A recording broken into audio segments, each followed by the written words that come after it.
तेजस त्यारा ਜਿਹੜਾ क्रैश ਹੋਇਆ ਉਹਦੇ ਵਿੰਗ ਕਮਾਂਡਰ ਜਿਹੜੇ ਨੇ ਇਜ਼ਹਾਰ ਅਫਸੋਸ ਕਰਦੇ ਹਨ ਮੁਜ਼ਮਤ ਕਰਦੇ ਹਨ ਇਸ ਚੀਜ਼ ਦੀ ਵੀ ਕਿ ਇਨਸਾਨੀ ਜਾਨ ਗਈ। ਜਿਹੜਾ ਤੇਜਸ त्यारा क्रैश ਹੋਇਆ ਉਹਦਾ ਇਲਜ਼ਾਮ ਵੀ ਕਿਹਦੇ ਉੱਤੇ ਲਾਇਆ ਜਾ ਰਿਹਾ ਹੈ। ਭਾਰਤ ਦਾ ਇੱਕ ਬਹੁਤ ਵੱਡਾ ਮਸਲਾ ਇਹ ਹੈ ਕਿ ਉੱਥੇ ਮੀਡੀਆ ਦਾ ਕੰਮ ਖਬਰ ਦੇਣਾ ਨਹੀਂ ਹੈਗਾ ਬਲਕਿ ਖੌਫੋ ਹਰਾਸ ਫੈਲਾਣਾ ਹੈਗਾ। ਤੁਸੀਂ ਕਹਿੰਦੇ ਕਿ ਜੀ ਸਾਡਾ ਤੇਜਸ त्यारा ਮੇਡ ਇਨ ਇੰਡੀਆ, ਜਦੋਂ ਉਹਦੇ 'ਚ ਖਰਾਬੀ ਪੈਦਾ ਹੋਈ ਤੇ ਜੀ ਅਮਰੀਕਾ ਤੋਂ ਇੰਜਨ ਆਇਆ, ਇਹ ਫਲਾਨੀ ਆ ਚੀਜ਼ ਇੱਥੋਂ ਆਈ ਹੈ, ਆ ਚੀਜ਼ ਇੱਥੋਂ ਆਈ ਹੈ। ਕਸ਼ਮੀਰ ਦੀ ਸੂਰਤ ਹਾਲ ਵੇਖੀਏ ਤੁਸੀਂ, ਕਿਸਾਨਾਂ ਦੀ ਤਹਿਰੀਕ ਦੇਖੀਏ ਤੁਸੀਂ, ਅਕਲੀਤਾਂ ਦੇ ਉੱਤੇ ਜਿਹੜੇ ਹਮਲੇ ਹੁੰਦੇ ਉਹ ਦੇਖੇ ਹੈ। ਆਪਣੀ ਫੌਜੀ ਕਾਰਕਰਦਗੀਆਂ ਦੇ ਉੱਤੇ ਸਵਾਲਾਤ ਕਰੋ ਨਾ, ਉਹ ਵੇਖੇ ਨਹੀਂ ਕਦੀ। ਆਵਾਮ ਦੀਆਂ ਅੱਖਾਂ ਦੇ ਵਿੱਚ ਸਿਰਫ ਪਾਕਿਸਤਾਨ ਦਾ ਨਾਮ ਵਿੱਚ ਪਾ ਕੇ ਨਾ ਤੇ ਉਹਦੇ ਤੇ ਖਬਰ ਕਰਨੀ। ਮੇਜਰ ਗੌਰਵ ਆਰਿਆ ਨੇ ਆਖਿਆ ਕਿ ਜੀ ਇੱਕ ਦੋ ਦਿਨ ਸਬਰ ਕਰ ਜਾਓ, ਫਿਰ ਵੇਖਿਓ ਬਲੋਚਿਸਤਾਨ 'ਚ ਕੀ ਹੁੰਦਾ ਜਾਂ ਖੈਬਰ ਪਖਤੂਨਖਵਾ ਦੇ ਵਿੱਚ ਕੀ ਹੁੰਦਾ। ਔਰ ਅੱਜ ਪਿਸ਼ਾਵਰ ਦੇ ਵਿੱਚ ਧਮਾਕਾ ਹੋ ਗਿਆ। ਹੁਣ ਹਰ ਚੀਜ਼ ਦੀ ਖਬਰ ਇੰਡੀਆ ਨੂੰ ਪਹਿਲੇ ਪਤਾ ਹੁੰਦੀ ਹੈ ਤੇ ਫਿਰ ਦੱਸੋ ਕਿ ਦਹਿਸ਼ਤਗਰਦ ਫਿਰ ਕੌਣ ਹੈ, ਦਹਿਸ਼ਤਗਰਦ ਕੌਣ ਪਾਲਦਾ ਹੈ ਫਿਰ। बिस्मिल्लाहिर्रहमानिर्रहीम, अस्सलाम वालेकुम नाज़रीन, तुसी देख रहे हो 360 डिजिटल पंजाबी और मैं थोड़ी मेज़बान शमाइला नियाज़। और ਅੱਜ खैर करना तो मैं फिर भारत लिलतरपौर ਲਈ है, लेकिन उस तो पहले क्योंकि साढ़े ਵਿੱਚ ना इंसानियत भी हैगी है और मैं इजहार अफसोस करना चाहांगी इस चीज़ ਦਾ। एक पायलट ਜਿਹੜਾ ਨਾ ਉਹ ਜਾਨ ਦੀ ਬਾਜ਼ੀ ਹਾਰ ਗਿਆ। ਤੇਜਸ त्यारा ਜਿਹੜਾ क्रैश ਹੋਇਆ ਉਹਦੇ ਵਿੰਗ ਕਮਾਂਡਰ ਜਿਹੜੇ ਨੇ इजहार अफसोस करते हैं, मुज़म्मत करते हैं इस चीज़ ਦੀ भी, ठीक है, कि इंसानी जान गई। और दूसरा ਇੰਡੀਆ ਦੇ ਇੱਕ ਲੈਜੈਂਡ ਐਕਟਰ ਜਿਹੜੇ ਨੇ ਧਰਮਿੰਦਰ, ਉਹਨਾਂ ਦੀ ਡੈਥ ਹੋ ਗਈ। ਉਹਦੇ ਦੇ ਉੱਤੇ ਵੀ ਅਸੀਂ ਮੁਜ਼ੰਮਤ ਦਾ ਇਜ਼ਹਾਰ ਹੀ ਕਰਦੇ ਹਾਂ। ਮੇਰੇ ਬਹੁਤ ਸਾਰੇ ਦੇਖਣ ਵਾਲੇ ਜਿਹੜਾ ਨਾ ਉਸ ਚੀਜ਼ ਤੇ ਇਤਰਾਜ਼ ਕਰਦੇ ਆ ਕਿ ਯਾਰ ਜਦੋਂ ਮੈਂ ਬੋਲਦੀ ਹਾਂ ਤੇ ਇੰਡੀਆ ਦੇ ਖਿਲਾਫ ਬਹੁਤ ਜ਼ਿਆਦਾ ਬੋਲਦੇ ਨਹੀਂ ਹਾਂ, ਲੇਕਿਨ ਮੈਂ ਇੱਥੇ ਵਾਜ਼ੇ ਕਰ ਦੇਵਾਂ ਕਿ ਮੈਂ ਪੂਰੀ ਦੀ ਪੂਰੀ ਇੰਡੀਅਨ ਕੌਮ ਦੇ ਖਿਲਾਫ ਨਹੀਂ ਹੈਗੀ ਔਰ ਨਾ ਹੀ ਮੈਨੂੰ ਇੰਡੀਅਨ ਕੌਮ ਤੋਂ ਕੋਈ ਨਫ਼ਰਤ ਹੈ ਔਰ ਨਾ ਹੀ ਮੈਨੂੰ ਬੁਰੇ ਲੱਗਦੇ ਹੈ। ਜੋ ਇੱਜ਼ਤ ਕਰਦਾ ਹੈ, ਜੋ ਇੱਜ਼ਤ ਦਿੰਦਾ ਹੈ, ਮੇਰੇ ਵਾਸਤੇ ਉਹ ਬੜਾ ਕਾਬਿਲ ਇਹਤਰਾਮ ਹੈ।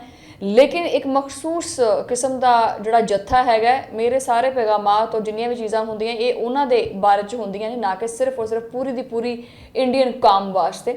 ਔਰ ਇਹ ਚੀਜ਼ਾਂ ਜਿਹੜੀਆਂ ਅੱਜ ਚੱਲਦੀਆਂ ਪਈਆਂ ਨੇ ਉਹ ਤੁਹਾਡੇ ਸਾਹਮਣੇ ਹੀ ਹੈ ਕਿ ਜਿਹੜਾ ਤੇਜਸ त्यारा क्रैश ਹੋਇਆ ਉਹਦਾ ਇਲਜ਼ਾਮ ਵੀ ਕਿਹਦੇ ਉੱਤੇ ਲਾਇਆ ਜਾ ਰਿਹਾ, ਠੀਕ ਹੈ। ਅੱਜ ਮੈਂ ਇੱਕ ਐਸੇ ਮੌਜੂ ਤੇ ਗੱਲ ਕਰਨ ਲੱਗੀ ਹਾਂ ਜਿਹੜਾ ਇੱਕ ਹਾਦਸਾ ਵੀ ਨਹੀਂ ਹੈਗਾ ਬਲਕਿ ਪੂਰੇ ਖਿੱਤੇ ਦੇ ਜਿਹੜਾ ਨਾ ਉਹਦੇ ਵਿੱਚ ਮੀਡੀਆ ਦੀ ਜੰਗ ਦੀ ਇੱਕ ਨਵੀਂ ਮਿਸਾਲ ਜਿਹੜਾ ਉਹ ਬਣ ਗਿਆ ਹੋਇਆ। ਦੁਬਈ 에ਅਰ ਸ਼ੋਅ ਦੇ ਵਿੱਚ ਭਾਰਤ ਦੇ ਤੇਜਸ ਫਾਈਟਰ ਜੈਟ ਦੇ ਹਵਾਲੇ ਨਾਲ ਖਬਰਾਂ ਬੜੀਆਂ ਗਰਦਿਸ਼ ਕਰਦੀਆਂ ਪਈਆਂ ਨੇ, ਪਿਛਲੇ 2-3 ਦਿਨ ਤੋਂ ਬੜੀਆਂ ਗਰਦਿਸ਼ ਕਰਦੀਆਂ ਪਈਆਂ ਨੇ। ਇਹਦੇ ਨਾਲ ਭਾਰਤੀ ਮੀਡੀਆ ਨੇ ਹਮੇਸ਼ਾ ਦੀ ਤਰ੍ਹਾਂ ਆਪਣਾ ਉਹੀ ਪੁਰਾਣਾ ਖੇਡ ਖੇਡਿਆ ਹੈ। ਮਤਲਬ ਇੱਥੇ ਖੇਡਣਾ ਉਹਦਾ ਬਣਦਾ ਨਹੀਂ ਸੀ, ਲੇਕਿਨ ਫਿਰ ਵੀ ਇਸ ਤੇਜਸ ਜਿਹੜਾ त्यारा क्रैश ਹੋਇਆ ਦੁਬਈ ਦੇ ਵਿੱਚ, ਉਹਦੇ ਵਿੱਚ ਵੀ ਉਹੀ ਪੁਰਾਣੀਆਂ ਧਮਕੀਆਂ, ਉਹੀ ਪੁਰਾਣਾ ਝੂਠ, ਉਹੀ ਝੂਠੇ ਕਿਸਮ ਦੇ ਇਲਜ਼ਾਮਾਤ, ਠੀਕ ਹੈ। ਔਰ ਤੁਸੀਂ ਜਾਣਦੇ हैं कि भारत ਦਾ ਇੱਕ ਬਹੁਤ ਵੱਡਾ ਮਸਲਾ ਇਹ ਹੈ ਕਿ ਉੱਥੇ ਮੀਡੀਆ ਦਾ ਕੰਮ ਖਬਰ ਦੇਣਾ ਨਹੀਂ ਹੈਗਾ ਬਲਕਿ ਖੌਫੋ ਹਰਾਸ ਫੈਲਾਣਾ ਹੈਗਾ। ਜਿੱਦਾਂ ਕਿ ਉਹਨਾਂ ਦੇ ਕਿਸੇ ਸਿਸਟਮ ਜਾਂ ਕਿਸੇ ਪ੍ਰੋਜੈਕਟ ਜਾਂ ਕਿਸੇ ਬਿਆਨੀਏ ਦੇ ਉੱਤੇ ਅਗਰ ਉਂਗਲੀ ਚੁੱਕੀਏ ਤੇ ਉਹ ਫੌਰੀ ਤੌਰ ਤੇ ਇਲਜ਼ਾਮ ਜਿਹੜਾ ਨਾ ਉਹ ਪਾਕਿਸਤਾਨ ਦੇ ਉੱਤੇ ਲਾ ਦਿੰਦੇ ਨੇ। ਔਰ ਸਾਰੇ ਮਸਾਇਲ ਦੀ ਮਤਲਬ ਕਿ ਇੰਡੀਆ ਦੇ ਵਿੱਚ ਜਿੰਨੇ ਵੀ ਮਸਾਇਲ ਹੈਗੇ ਨੇ ਸਾਰੇ ਮਸਾਇਲ ਦੀ ਜੜ ਜਿਹੜਾ ਨਾ ਉਹ ਪਾਕਿਸਤਾਨ ਹੀ ਦੱਸਿਆ ਜਾਂਦਾ ਹੈ। ਮਤਲਬ ਇਹਨਾਂ ਦੀ ਇਹੋ ਜੀ ਸੋਚ ਹੈ। ਦੁਬਈ 에ਅਰ ਸ਼ੋਅ ਦੇ ਵਿੱਚ ਵੀ ਜਿਹੜੀ ਸੂਰਤ ਹਾਲ ਹੋਈ ਉਸ ਤੋਂ ਬਾਅਦ ਭਾਰਤੀ ਮੀਡੀਆ ਦਾ ਰਵੱਈਆ ਵੇਖ ਕੇ ਤਾਂ ਹੈਰਤ ਤਾਂ ਖੈਰ ਮੈਨੂੰ ਨਹੀਂ ਹੋਈ, ਕਿਉਂਕਿ ਹੈਰਤ ਤਾਂ ਹੋਵੇ ਨਾ ਕਿ ਕੋਈ ਪਹਿਲੀ ਦਫਾ ਕੀਤਾ ਹੋਵੇ। ਇਹ ਉਹੀ ਪੁਰਾਣਾ ਸਕ੍ਰਿਪਟ ਹੁੰਦਾ ਹੈ, ਉਹੀ ਪੁਰਾਣਾ ਗੁੱਸਾ ਹੁੰਦਾ ਹੈ, ਉਹੀ ਪਾਕਿਸਤਾਨ ਫੋਬੀਆ ਔਰ ਇਲਜ਼ਾਮਾਤ ਲਾਣਾ, ਉਹੀ ਆਪਣੀਆਂ ਨਾਕਾਮੀਆਂ ਛੁਪਾਣਾ ਔਰ ਮਤਲਬ ਫਜ਼ੂਲ ਕਿਸਮ ਦੇ ਜਿਹੜੇ ਫਾਰਮੂਲਾਜ਼ ਨੇ ਨਾ ਇਹ ਉਹੀ ਅਪਣਾਉਂਦੇ। ਮਤਲਬ ਇੱਥੇ ਬਣਦਾ ਵੀ ਨਹੀਂ ਸੀ ਪਾਕਿਸਤਾਨ ਦੇ ਉੱਤੇ ਇਲਜ਼ਾਮ, ਲੇਕਿਨ ਫਿਰ ਲਾ ਦਿੱਤਾ। ਈਵਨ ਕਿ ਭਾਰਤੀ ਮੀਡੀਆ ਨੇ ਇਹ ਚੀਜ਼ ਵੀ ਕਹਿਣਾ ਸ਼ੁਰੂ ਕਰ ਦਿੱਤੀ ਕਿ ਪਾਕਿਸਤਾਨ ਸਿਰਫ ਚੰਦ ਦਿਨ ਰੁਕ ਜਾਵੇ, ਬਲੋਚਿਸਤਾਨ ਦੇ ਵਿੱਚ ਤੇ ਖੈਬਰ ਪਖਤੂਨਖਵਾ ਦੇ ਵਿੱਚ ਧਮਾਕਾ ਹੋਏਗਾ ਔਰ ਪਿਸ਼ਾਵਰ ਦੇ ਵਿੱਚ ਅੱਜ ਧਮਾਕਾ ਹੋ ਗਿਆ। ਜੇ ਤੁਹਾਨੂੰ ਮੇਰੀ ਗੱਲ ਤੇ ਯਕੀਨ ਨਹੀਂ ਆਂਦਾ ਤੇ ਇਹਨਾਂ ਦੇ ਸੋ ਕਾਲ ਜਿਹੜੇ ਮੇਜਰ ਗੌਰਵ ਆਰਿਆ ਨੇ ਉਹ ਕਿਸ ਤਰ੍ਹਾਂ ਦਾ ਬਿਆਨ ਦਿੰਦੇ ਪਏ ਹੈ। ਜਿੰਨੇ ਵੀ ਮੇਰੇ ਇੰਡੀਅਨ ਵਿਊਵਰਸ ਦੇਖਣ ਵਾਲੇ ਨੇ ਤੁਸੀਂ ਇਹ ਚੀਜ਼ ਦੇਖ ਸਕਦੇ ਆ ਕਿ ਫਿਰ ਭਾਰਤ ਕੀ ਕਰਦਾ ਹੈ ਪਾਕਿਸਤਾਨ ਦੇ ਨਾਲ। ਮਤਲਬ ਤੁਸੀਂ ਕਹਿੰਦੇ ਆ ਕਿ ਜੀ ਤੇਜਸ त्यारा ਡਿੱਗਿਆ, ਇਹ ਪਾਕਿਸਤਾਨ ਨੇ ਡਿੱਗਿਆ। ਮੇਜਰ ਗੌਰਵ ਆਰਿਆ ਨੇ ਆਖਿਆ ਕਿ ਜੀ ਇੱਕ ਦੋ ਦਿਨ ਸਬਰ ਕਰ ਜਾਓ, ਫਿਰ ਵੇਖਿਓ ਬਲੋਚਿਸਤਾਨ 'ਚ ਕੀ ਹੁੰਦਾ ਜਾਂ ਖੈਬਰ ਪਖਤੂਨਖਵਾ ਦੇ ਵਿੱਚ ਕੀ ਹੁੰਦਾ। ਔਰ ਅੱਜ ਪਿਸ਼ਾਵਰ ਦੇ ਵਿੱਚ ਧਮਾਕਾ ਹੋ ਗਿਆ। ਹੁਣ ਹਰ ਚੀਜ਼ ਦੀ ਖਬਰ ਇੰਡੀਆ ਨੂੰ ਪਹਿਲੇ ਪਤਾ ਹੁੰਦੀ ਹੈ ਤੇ ਫਿਰ ਦੱਸੋ ਕਿ ਦਹਿਸ਼ਤਗਰਦ ਫਿਰ ਕੌਣ ਹੈ, ਦਹਿਸ਼ਤਗਰਦ ਕੌਣ ਪਾਲਦਾ ਹੈ ਫਿਰ। अब मैं कहूँगी कि जरा क्लिप जो ना वो भी सुनाओ जरा, ये ना आखिर के जी मैं अपने तो बोलती पई हैं। बलूचिस्तान नहीं तो खैबर पख्तूनख्वा में एक खास चीज़ के साथ वो फुटबॉल खेलते हैं। सुन लिया क्लिप।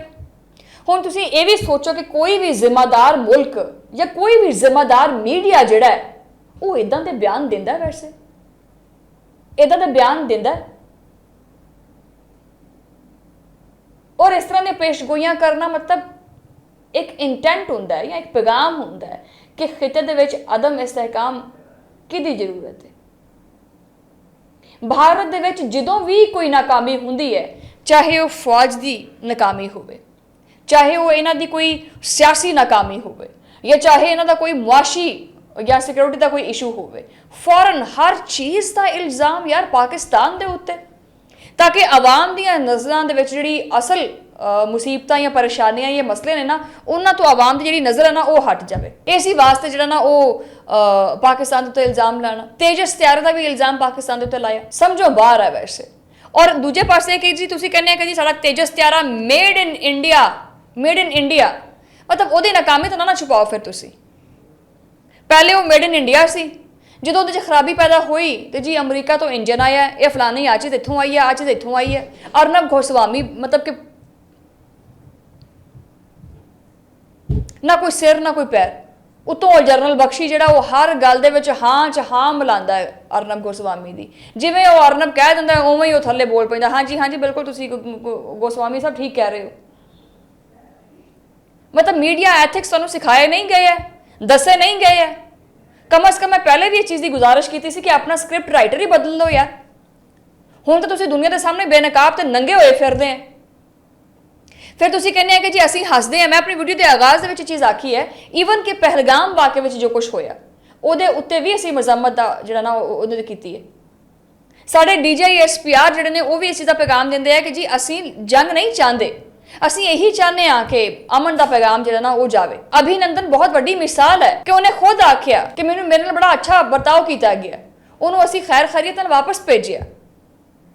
ਤੁਸੀਂ ਫਿਰ ਕੀ ਕਦੀ ਆਪਣੇ ਗਰੇਬਾਨ 'ਚ ਝਾਂਕ ਕੇ ਵੇਖੋ ਨਾ ਤੁਸੀਂ ਕੀ ਕਰਦੇ ਪਏ ਆ। ਇੰਡੀਆ ਦੇ ਵਿੱਚ ਕੋਈ ਮੈਂ ਕੀ ਕਵਾਂ ਮੈਂ ਤੁਹਾਨੂੰ, ਮੈਂ ਉਹਦਾ ਇਲਜ਼ਾਮ ਪਾਕਿਸਤਾਨ ਦੇ ਉੱਤੇ। ਕਸ਼ਮੀਰ ਦੀ ਸੂਰਤ ਹਾਲ ਵੇਖੀਏ ਤੁਸੀਂ, ਕਿਸਾਨਾਂ ਦੀ ਤਹਿਰੀਕ ਦੇਖੀਏ ਤੁਸੀਂ, ਅਕਲੀਤਾਂ ਦੇ ਉੱਤੇ ਜਿਹੜੇ ਹਮਲੇ ਹੁੰਦੇ ਉਹ ਦੇਖੇ ਹੈ, ਆਪਣੀ ਫੌਜੀ ਕਾਰਕਰਦਗੀਆਂ ਦੇ ਉੱਤੇ ਸਵਾਲਾਤ ਕਰੋ ਨਾ, ਉਹ ਵੇਖੇ ਨਹੀਂ ਕਦੀ। ਲੇਕਿਨ ਇਹਨਾਂ ਮਸਲਿਆਂ ਤੋਂ ਖਬਰ ਜਿਹੜੀ ਹੈ ਨਾ ਉਹ ਛੁਪਾ ਲੈਣੀ ਹੈ, ਲੇਕਿਨ ਆਵਾਮ ਦੀਆਂ ਅੱਖਾਂ ਦੇ ਵਿੱਚ ਸਿਰਫ ਪਾਕਿਸਤਾਨ ਦਾ ਨਾਮ ਵਿੱਚ ਪਾ ਕੇ ਨਾ ਤੇ ਉਹਦੇ ਤੇ ਖਬਰ ਕਰਨੀ ਹੈ। ਔਰ ਦੁਬਈ 에ਅਰ ਸ਼ੋ ਵਾਲੀ ਜਿਹੜੀ ਖਬਰ ਹੈ ਜਾਂ ਸੂਰਤ ਹਾਲ ਹੈ ਉਹ ਵੀ ਇਸੀ ਜ਼ਿਹਨੀਅਤ ਦਾ ਹੀ ਤਸਲਸਲ ਹੈ। ਤਿਆਰੇ ਵਿੱਚ ਚਾਹੇ ਕੋਈ ਤਕਨੀਕੀ ਮਸਲਾ ਸੀ ਜਾਂ ਕੋਈ ਇਨਸਾਨੀ ਗਲਤੀ ਸੀ ਜਾਂ ਕੋਈ ਭਾਰਤੀ ਮੀਡੀਆ ਮਤਲਬ ਕੁਛ ਤਾਂ ਸੱਚ ਕਬੂਲ ਕਰੇ, ਉਹ ਕਬੂਲ ਕਰਨ ਦੀ ਬਜਾਏ ਸਿੱਧਾ ਪਾਕਿਸਤਾਨ ਦੇ ਉੱਤੇ ਇਲਜ਼ਾਮ। ਯਾਰ ਕਿਉਂ? ਕਿਉਂਕਿ ਆਪਣੀ ਟੈਕਨੋਲੋਜੀ ਦੀ ਨਾਕਾਮੀ ਜਿਹੜੀ ਹੈ ਨਾ ਉਹਨੂੰ ਮੰਨਣਾ ਭਾਰਤ ਦੇ ਜਿਹੜਾ ਸੁਪਰ ਪਾਵਰ ਬਣਨ ਵਾਲਾ ਬਿਆਨੀਆ ਹੈ ਨਾ ਉਹਦੇ ਖਿਲਾਫ ਹੈ। ਤੁਸੀਂ ਆਪਣੇ ਵਿੰਗ ਕਮਾਂਡਰ ਨੂੰ ਵੀ ਨਹੀਂ ਛੱਡਿਆ ਹੈਗਾ ਯਾਰ, ਕੌਣ ਲੋਗ ਹੋ ਤੁਸੀਂ? ਬਸ ਭਾਰਤ ਜਿਹੜਾ ਨਾ ਆਪਣੀ ਆਵਾਮ ਨੂੰ ਇਹੀ ਚੀਜ਼ ਵਿਖਾਉਣਾ ਚਾਹੁੰਦਾ ਹੈ ਕਿ ਅਸੀਂ ਇੱਕ ਬੜੇ ਮਜ਼ਬੂਤ ਫੌਜੀ ਤਾਕਤ ਆ ਤੇ ਸਾਡੇ ਕੋਲੇ ਜਿਹੜਾ ਵੀ ਸਿਸਟਮ ਹੈਗਾ ਉਹ ਬੜਾ ਬਿਹਤਰੀਨ ਹੈ। ਅਗਰ ਕਿਤੇ ਕੋਈ ਖਰਾਬੀ ਹੁੰਦੀ ਹੈ ਤੇ ਉਹ ਦੁਸ਼ਮਣ ਦੀ ਵਜ੍ਹਾ ਤੋਂ ਹੁੰਦੀ ਹੈ। ਉਹ ਦੁਸ਼ਮਨ ਕਿਹੜਾ ਹੈ? ਪਾਕਿਸਤਾਨ। ਮਤਲਬ ਇਹਨਾਂ ਦਾ ਕੋਈ ਮਸਲਾ ਨਹੀਂ ਹੁੰਦਾ। ਇਹ ਉਹੀ ਪਾਲਿਸੀ ਹੈ ਜਿਹਦੇ ਕਰਕੇ ਭਾਰਤ ਹਜੇ ਤੱਕ ਨਾਕਾਮ ਹੈ ਔਰ ਇਹਨੂੰ ਇਹ ਚੀਜ਼ ਐਕਸੈਪਟ ਵੀ ਕਰਨੀ ਚਾਹੀਦੀ ਹੈ। ਹੁਣ ਇਹਦੀ ਆਵਾਮ ਵੀ ਇਹਦਾ ਜਿਹੜਾ ਇਹ ਚੂਰਨ ਹੈ ਨਾ ਉਹਨੂੰ ਮੰਨਣ ਤੋਂ ਇਨਕਾਰ ਕਰਦੀ ਪਈ ਹੈ। ਲੇਕਿਨ ਇੱਥੇ ਇੱਕ ਅਹਿਮ ਨੁਕਤਾ ਇਹ ਵੀ ਹੈ ਕਿ ਪਾਕਿਸਤਾਨ ਨਾ ਤਾਂ ਭਾਰਤ ਨੂੰ ਧਮਕੀਆਂ ਦਿੰਦਾ ਹੈ ਨਾ ਉਹਨੂੰ ਦਬਾਉਂਦਾ ਹੈ, ਲੇਕਿਨ ਭਾਰਤ ਪਾਕਿਸਤਾਨ ਦੇ ਖਿਲਾਫ ਹਮੇਸ਼ਾ ਕੋਈ ਨਾ ਕੋਈ ਪ੍ਰੋਪੇਗੈਂਡਾ ਕਰਦਾ ਹੈ ਤਾਂ ਕਿ ਪਾਕਿਸਤਾਨ ਨੂੰ ਆਲਮੀ ਸਤਹ ਦੇ ਉੱਤੇ ਕਮਜ਼ੋਰ ਕੀਤਾ ਜਾਵੇ। ਪਾਕਿਸਤਾਨ ਦੀ ਰਿਆਸਤ, ਪਾਕਿਸਤਾਨ ਦੀ ਪਾਕ ਫੌਜ ਤੇ ਸਾਡੇ ਇਦਾਰੇ ਜਿਹੜੇ ਨਾ ਉਹ ਇਸ ਭਾਰਤ ਕੋਲੋਂ ਕਿਤੇ ਜ਼ਿਆਦਾ ਮਜ਼ਬੂਤ ਨੇ। ਤਾਂ ਕਰਕੇ ਇਹ ਮੋਦੀ ਹਕੂਮਤ ਵੀ ਤੇ ਇਹਦਾ ਗੋਦੀ ਮੀਡੀਆ ਵੀ ਥਰ-ਥਰ ਕੰਬਦਾ ਹੈ ਪਾਕਿਸਤਾਨ ਤੋਂ। ਇਸ ਤਰ੍ਹਾਂ ਦੇ ਬਿਆਨਾਤ ਦੇਣਾ ਕਿ ਜੀ ਇੱਕ ਦੋ ਦਿਨ ਤੁਸੀਂ ਠਹਿਰ ਜਾਓ, ਆ ਫਲਾਨਾ ਹੋ ਜਾਣਾ ਹੈ ਔਰ ਅਗਲੇ ਦਿਨ ਹੀ ਉਹ ਕਹਾਣੀ ਹੋ ਜਾਣਾ। ਤੁਸੀਂ ਖੁਦ ਸੋਚੋ ਕਿ ਪਾਕਿਸਤਾਨ ਦੇ ਵਿੱਚ ਜੋ ਕੁਝ ਵੀ ਹੋਣ ਵਾਲਾ ਹੁੰਦਾ ਹੈ ਇਹ ਭਾਰਤ ਨੂੰ ਪਹਿਲੇ ਕਿੱਦਾਂ ਪਤਾ ਹੁੰਦਾ ਹੈ। ਹਜੇ ਵੀ ਮੈਂ ਕਹਿੰਦੀ ਹਾਂ ਕਿ ਥੋੜਾ ਹੋਸ਼ ਕਰੋ, ਕੋਈ ਅਕਲ ਨੂੰ ਹੱਥ ਮਾਰੋ, ਕੋਈ ਐਥਿਕਸ ਵਾਲੀ ਜਰਨਲਿਜ਼ਮ ਕਰਿਆ ਕਰੋ। ਤੁਹਾਡਾ ਇਹ ਤੇਜਸ ਤਿਆਰਾ ਇੱਕ ਦਿਨ ਪਹਿਲੇ ਵੀ ਇਹਦਾ ਕੋਈ ਤੇਲ ਸੀ ਜਾਂ ਪਾਣੀ ਸੀ ਜੋ ਵੀ ਲੀਕ ਹੋਇਆ ਉਹਦੇ ਬਾਰੇ 'ਚ ਤਹਿਕੀਕ ਕਰਨੀ ਚਾਹੀਦੀ ਸੀ ਤੁਹਾਨੂੰ, ਲੇਕਿਨ ਨਹੀਂ। ਬਹਰਹਾਲ ਮੈਂ ਚਾਹਾਂਗੀ ਕਿ ਮੈਂ ਇਥੋਂ ਤੁਹਾਡੇ ਕੋਲੋਂ ਇਜਾਜ਼ਤ ਲਵਾਂ ਔਰ ਇੰਨਾ ਹੀ ਕਹਾਂਗੀ ਕਿ ਆਪਣੀਆਂ ਨਾਕਾਮੀਆਂ ਛੁਪਾਉਣ ਦੀ ਬਜਾਏ ਉਹਨੂੰ ਤਸਲੀਮ ਕਰਿਆ ਕਰੋ ਔਰ ਜ਼ਿੰਮੇਦਾਰ ਮੁਲਕ ਜਿਹੜੇ ਨੇ ਉਹ ਇਦਾਂ ਹੀ ਕਰਦੇ ਨੇ।